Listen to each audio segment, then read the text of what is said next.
자, 이제 7장 사도들의 행적에 대해서 공부를 하겠습니다. 사도행전 14장 23절 보면 각 성의 장로들을 택하여 라고 이렇게 말하고 있는데, 사실 사도행전은 초대 시대의 기독교 역사를 다루고 있죠. 그래서 우리가 사도행전을 보면 어떻게 기독교가 발전되어 왔는가, 어떻게 교회가 시작되고 어떻게 그거의 리더십들이 세워지고 어떻게 교회가 발전되어 왔는가를 보여주는 거예요. 사도행전은 굉장히 중요한 교과서죠. 그리고 그에 따른 서신서들도 교회에 아주 중요한 자료들을 제공해주고 있죠. 그래서 여기에 이제 우리가 보면 유대 기독교 장로들이 나오잖아요. 유대 기독교 장로. 여러분이 예루살렘 교회 장로들이 나오잖아요. 그래서 근데 한 가지 우리가 이해할 수 없는 것은 자세하게 예루살렘 교회에 어떻게 장로들이 세워지고 어떻게 유지됐다는 것이 기록이 없으니까 뭐 문제가 생겼을 때 예루살렘 장로들이 있었잖아요. 사도들과 장로들이 있었단 말이에요. 그래서 어떻게 세워진지 모르지만 한 가지 확실한 것은 그 교회에 장로들이 세워져서 있었다는 거죠. 근데 내가 생각할 수 있는 것은 그냥 내가 지금부터 장로다 그렇게는 안 했을 거란 말이에요. 거기에 다만 이런 과정들이 있었는데 기록이 없을 뿐이죠. 그냥 세워지지는 않았을 거란 말이에요. 그래서 보면 유대 장로들이 교회에 있었다. 근데 뭐 유대 회당장은 또 회당장이라 말하고 있잖아요. 그건 아닌데 교회는 장로들이 있었다. 그래서 예수님 당시에도 유대교회 유대교들을 봐도 거기 장로들이 있었잖아요. 정치인들 말고 장로들이 있었고 그 장로들이 문제를 해결하고 했었는데,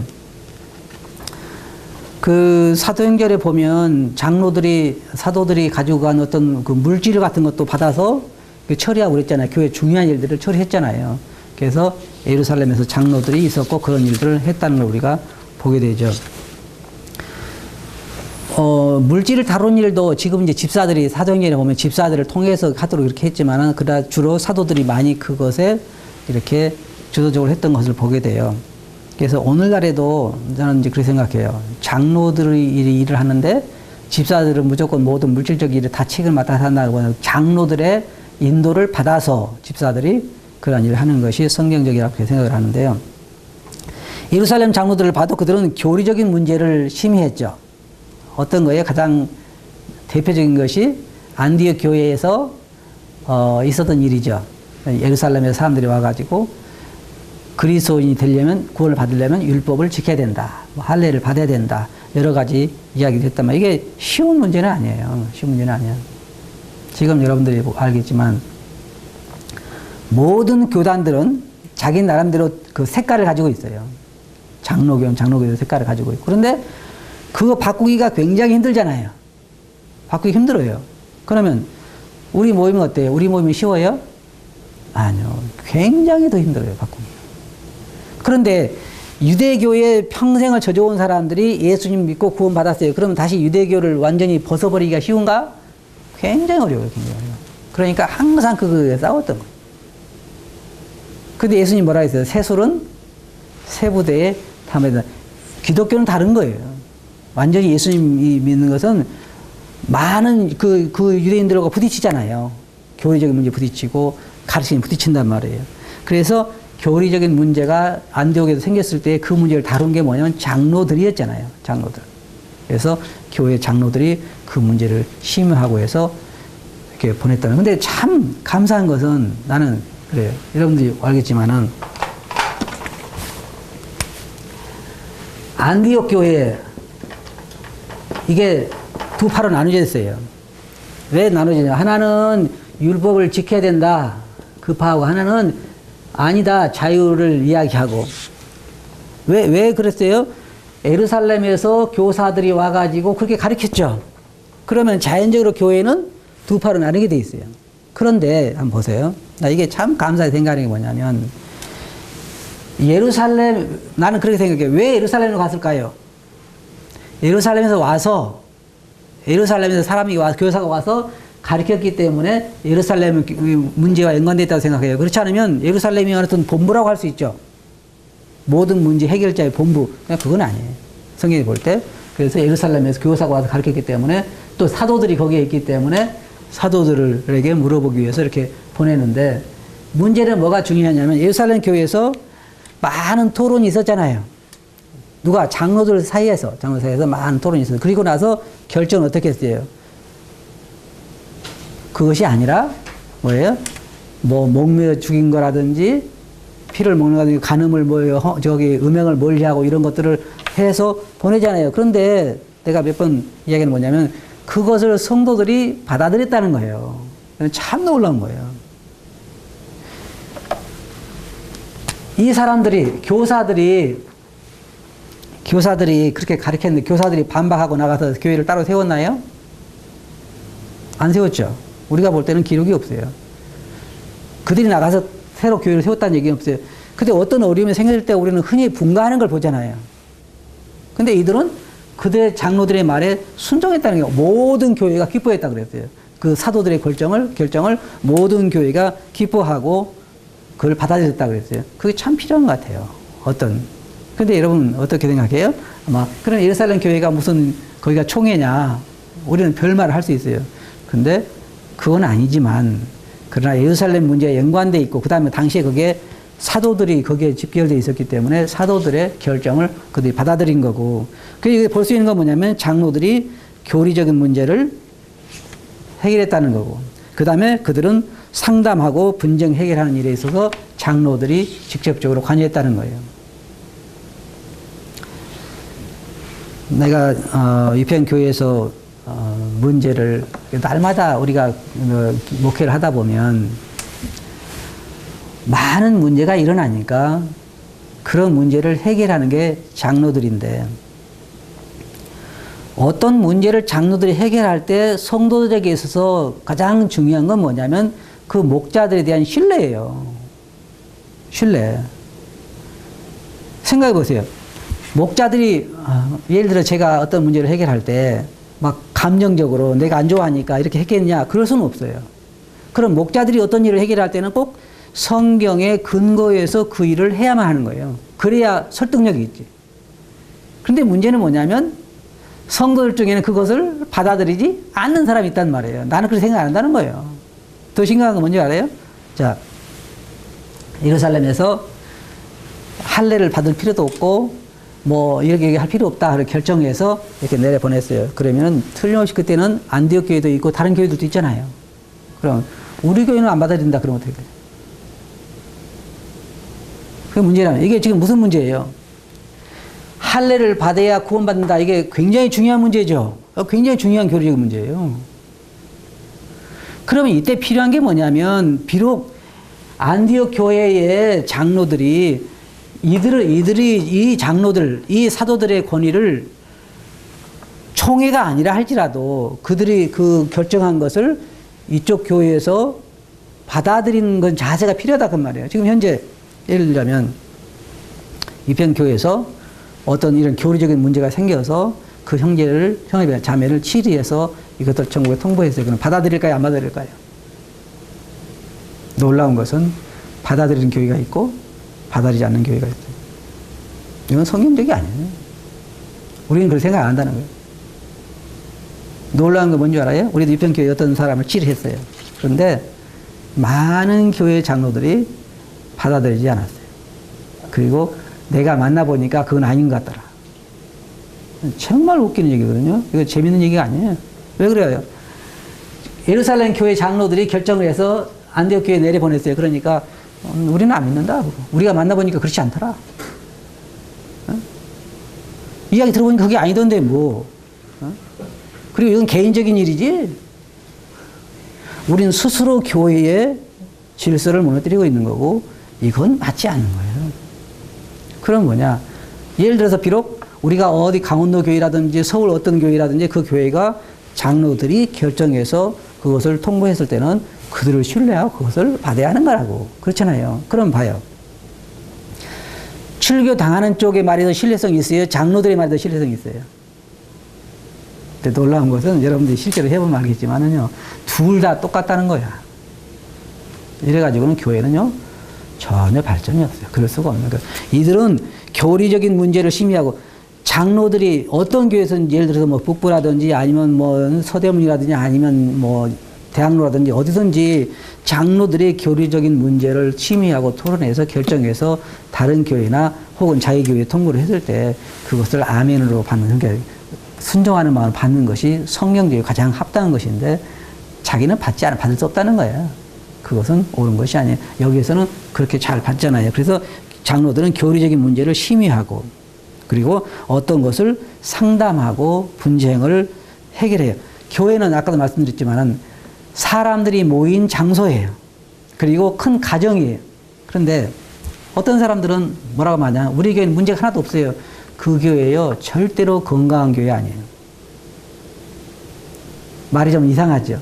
우리 교회는 문제가 하나도 없어요. 그러면 생각해봐요. 여러분들이 자녀를 뭐 어떤 그 TV 프로그램에 나온 거 보니까 한 사람의 부인을 12명 둬가지고 아들들이 또 부인이 여러 명 있더라고. 그래가지고 손주들을 다 모아놓으니까 손주, 손녀를 다 모아니까 200 몇 명이더라고.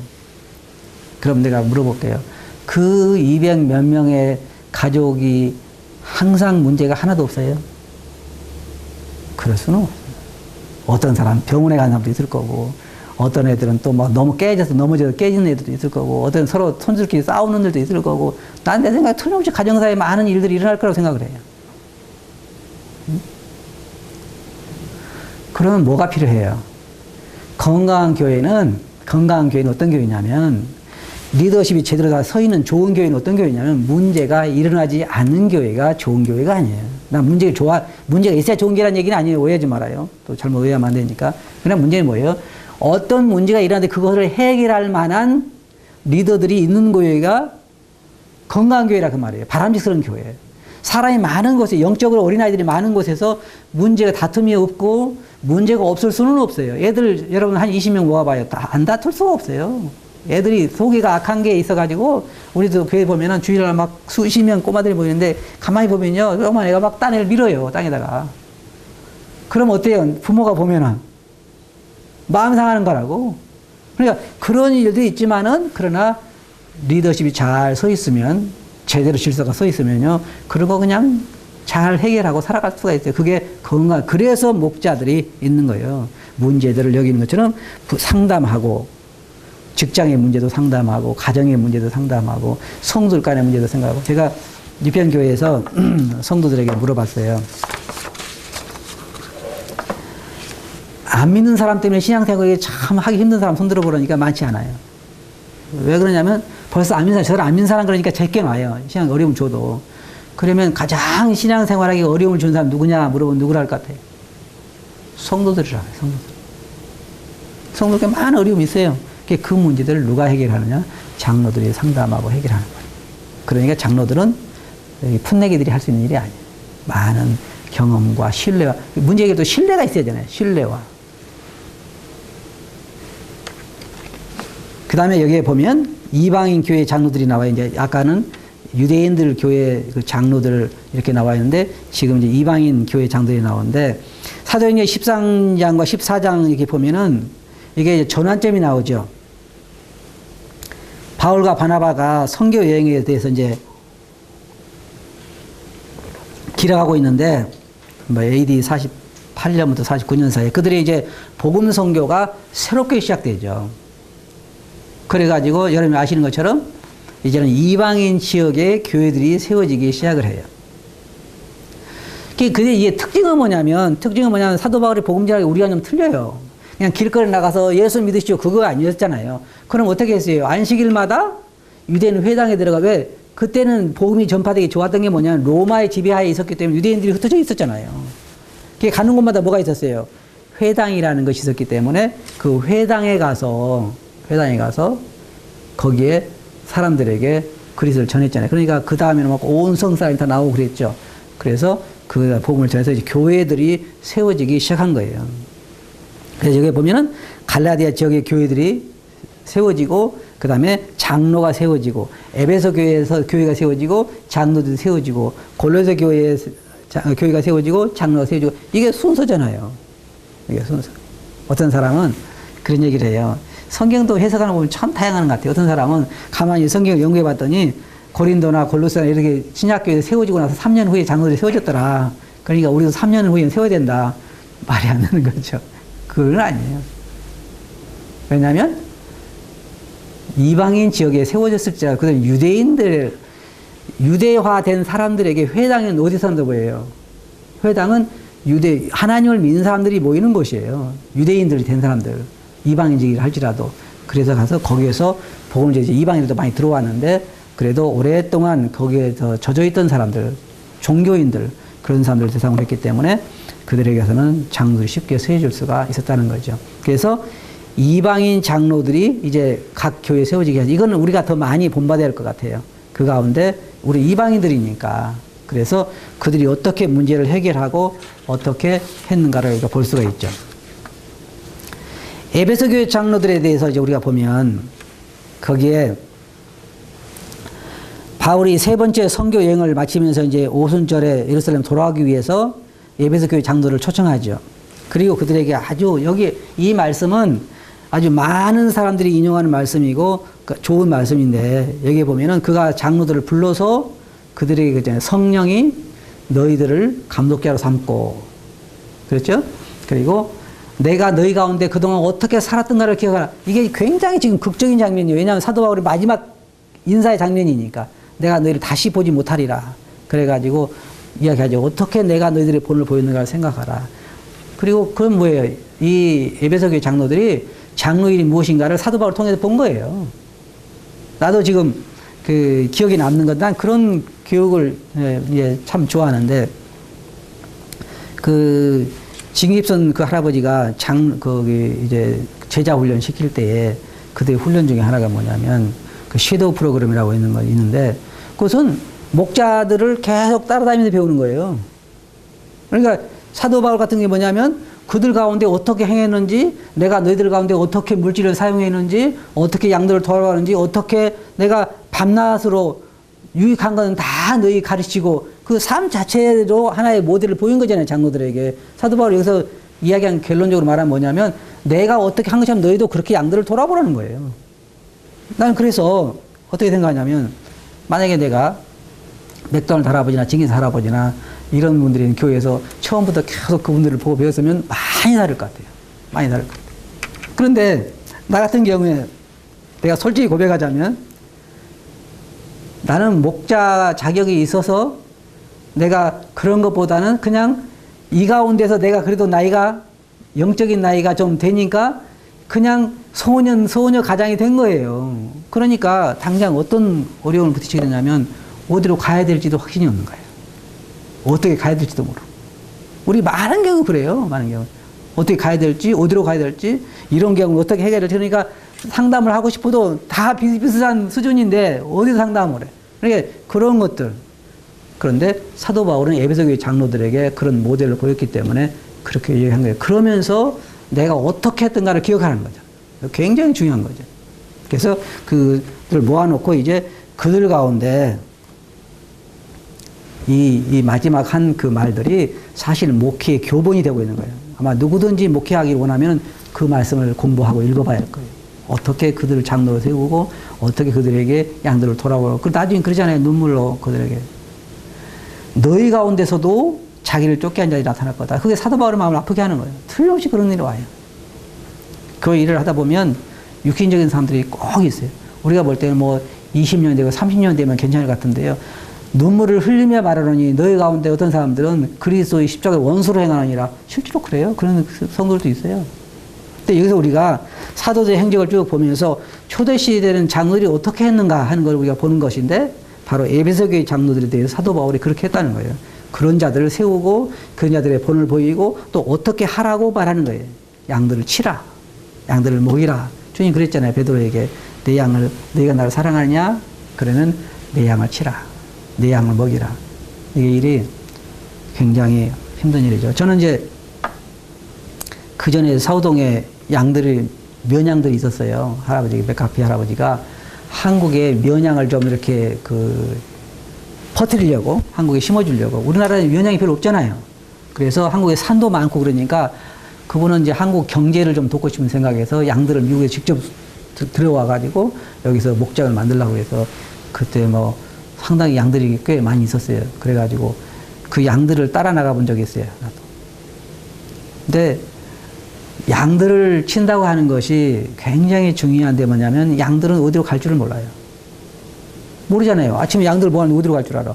무엇을 먹어야 될지 어디로 가야 될지 위험도를 전혀 몰라요. 그러니까 목자들에게 전적으로 달려있는 거예요. 어디로 갈지 무엇을 먹어야 될지 어디가 안전한지 어디가 위험이 있는지 그걸 목자들이 다 안단 말이에요. 그것을 이 사도 바울은 에베소 장로들에게 이해한 거예요. 이런 일을 이렇게 하고 이렇게 하라. 그래서 우리가 중요한 교훈이 되고 있는 거죠. 여기 이제 교회와 장로들을 보면 에베소 교회 장로들도 이제 사도 바울을 따라서 그들을 다스리고 그들을 먹이고 그들을 치료하고 여기 이제 좀 후에 그게 나와요. 목자들이 일에 대해서 나오는데 첫째 장로들의 임무는 여기에 뭐냐면 교회를 보호하는 거란 말이에요. 보호하는 거. 내가 한 가지 물어볼게요. 교회를 보호할 필요가 있을까요? 네? 지금은 어떤 사람이 그래요. 우리보다 더 잘한다는 거예요. 성도들이 더 잘한다는 거예요. 근데 안 그래요. 굉장히 약해요. 그렇게 봐요. 만약 이 경우에 4살, 5살 먹은 애가 길거리에 돌아다닌다 그러면 어떤 일이 있어요?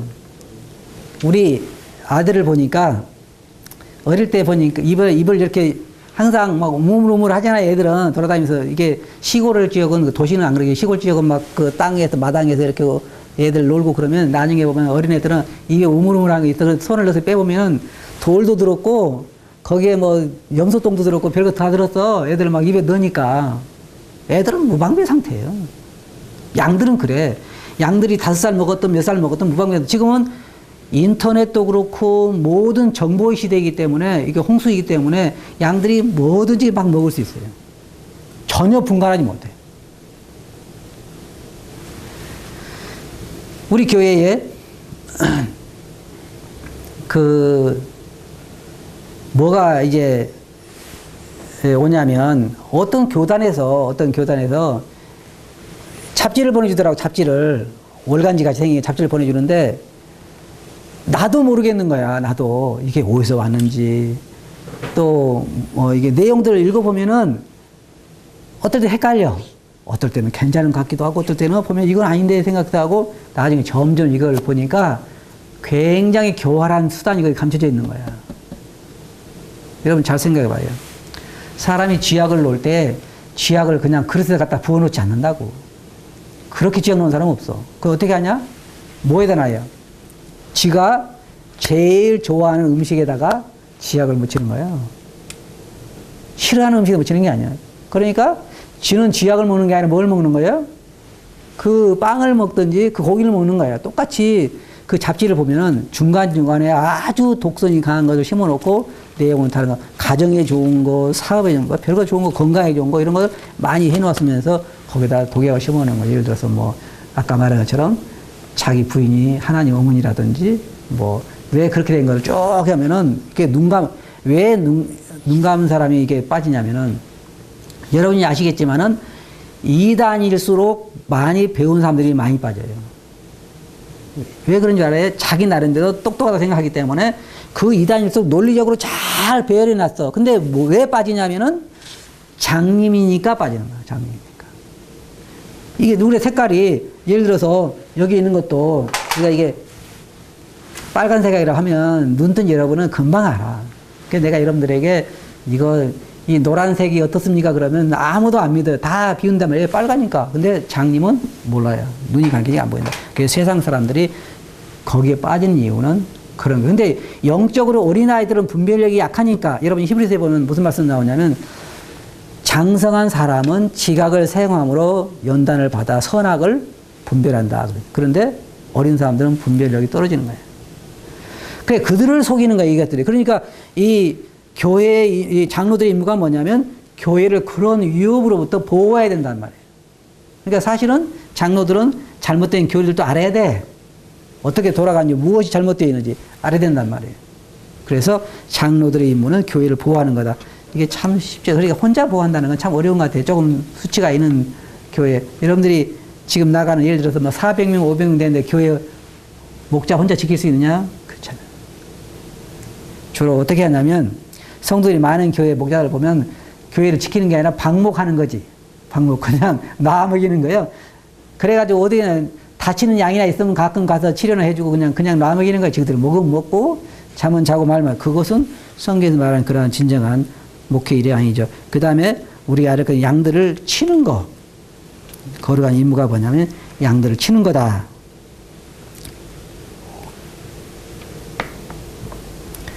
그래서 여기 보면 너희가 성령이 너희를 장로로 삼았다 그렇게 말하고 있고, 그리고 그들을 감독자로 삼았다 그렇게 말하고 있고, 그리고 그들에게 양무리를 치라 그렇게 말하고 있어요. 치는다는 말은 여러 가지 들어있죠. 양무리를 먹이고, 양무리를 또 인도하고, 양무리를 보호하고. 이게 적들은요, 외부의 적이 있잖아요. 거짓 선생들. 아까 말한 것처럼 외부의 적들이 많아요, 교회는. 그래서 나도 30년 동안 목회하면서 별 희한한 사람을 많이 만나봤어요. 근데 몰래 접근하는 데 있어요. 그 왜 요즘 이단들은 교인들을 몇 명씩 보낸다며요, 교회마다.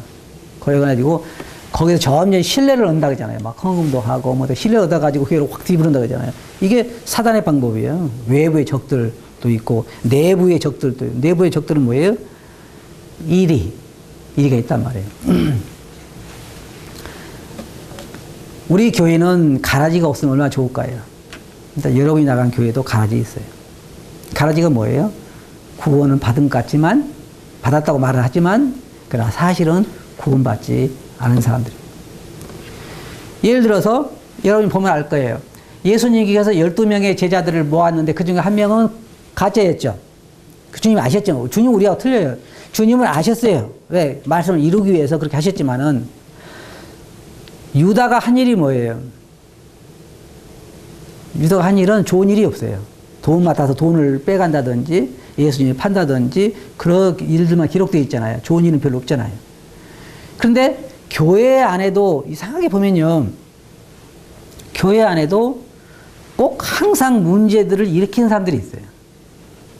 그리고 거음받은 것처럼 보이지만은 열매가 없잖아요. 열매가. 나는 그걸 좀 알았으면 좋겠어요. 어떨 때는 그냥 공감 생각해 보면은 강대상에 올라가서 보면은 그냥 구원받지 않은 사람은 이마가 빨갛다든지 이렇게 다 보였으면 얼마나 좋을까. 그러면 얘기해 줄 수 있잖아요. 근데 문제는 나도 모르는 거예요. 물론, 자, 그럼 내가 한 가지 여러분 물어볼게요. 여러분이 성도들에게 상담해서 해보면 구원받았는지 안 받았는지 알 수 있죠? 알 수 있다 그래요. 맞아요. 우리는, 그러니까 여러분 보시면은 빌립이 사마리아에 내려가서 전도하죠. 그래가지고 사람들이 침례받고 구원을 받았어요. 그 중에 하나 예언자 있었죠.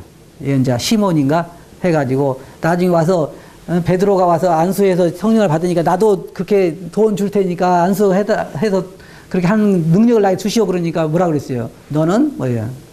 진리의 분기 시대에서 너는 무관하고 내 안에 악이 가득하도다. 구원받은 자일까요? 구원받은 자가 생각 안 해요. 근데 그 뭐예요? 침례도 받았어. 누가 줬어요? 그 사람들이 줬단 말이에요. 저거 빌립이 줬더니 다른 사람이 줬단 말이에요.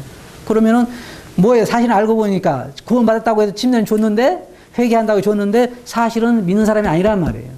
그것이 드러났죠, 나중에.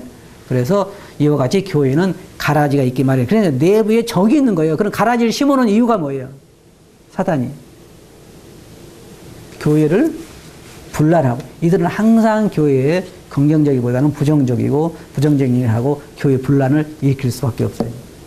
이게 바로 거짓 가라지들이 교회에서 많은 문제를 일으키는 중에 하나예요. 그러니까 목자들이 참 힘들죠. 근데 목자들이 이 일들을 다 해놔야 되는 거예요. 외부의 적이 일어나든지 내부의 적이 일어나든지 이 양들을 해치려고 하는 것들을 목자들은 지켜야 하는 거예요. 이게 굉장히 어려운 일이에요.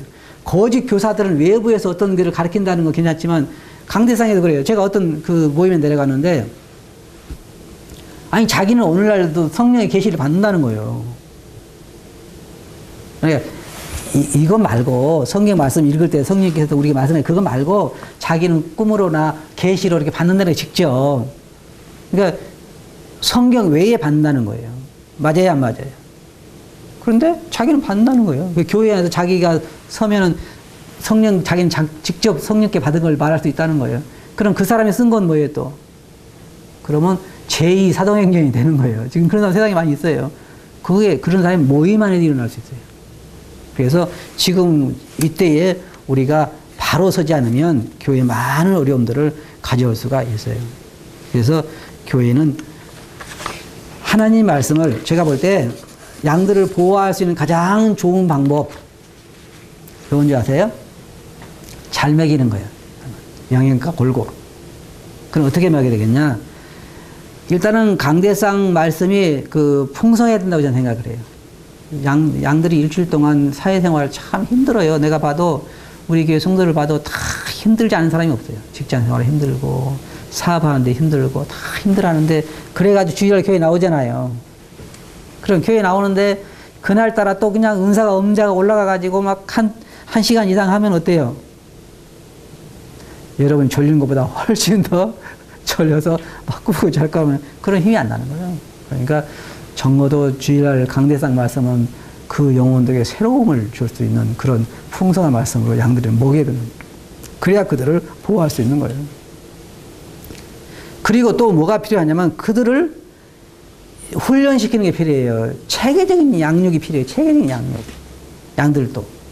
그래서 이게 체력을, 지금 오늘날은요, 세상이 참, 요즘은 뭐가 많이 유행이 있냐면 효소가 이름 또 많이 이름을 타더라고요. 효소는 뭐 하자는 거예요? 건강하지 않은 걸? 건강하잖아. 막 그래서 효소를 아카시아를 잎을 따다가 꽃을 따다가 또 효소를 만들고 뭐 마늘도 만들고 막 잔뜩 해가지고 효소를 먹죠. 왜 그래요? 건강하잖아요. 그럼 양들은 무슨 효소를 만들어주는 거예요? 이제 말씀을 준비해서 성도들에게 풍성하게 먹이는 거 굉장히 어려운 일이에요. 근데 외국의 어떤 목사님은 자기가 말씀을 하루에 8시간씩 연구를 해요.